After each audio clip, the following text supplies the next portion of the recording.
Arestado sa Taytay Rizal ang isang babaeng wanted sa Benguet dahil umano sa illegal recruitment.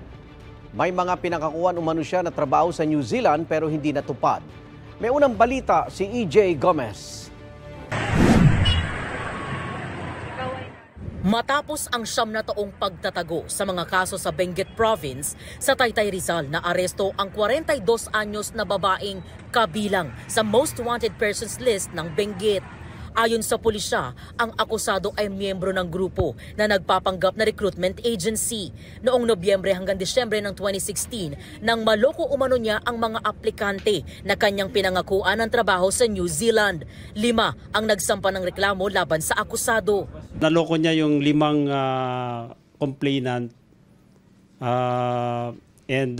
yun nga, nag-promise siya na bibigyan sila ng trabaho sa New Zealand as dairy farm workers.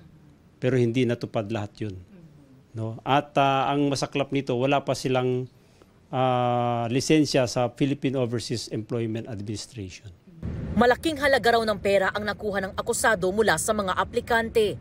Ayon sa pulisya, abot ito sa daan-daang libong piso. Walang pahayag ang akusado na na-turn over na ng Taytay Police sa Criminal Investigation and Detection Group ng Kalinga.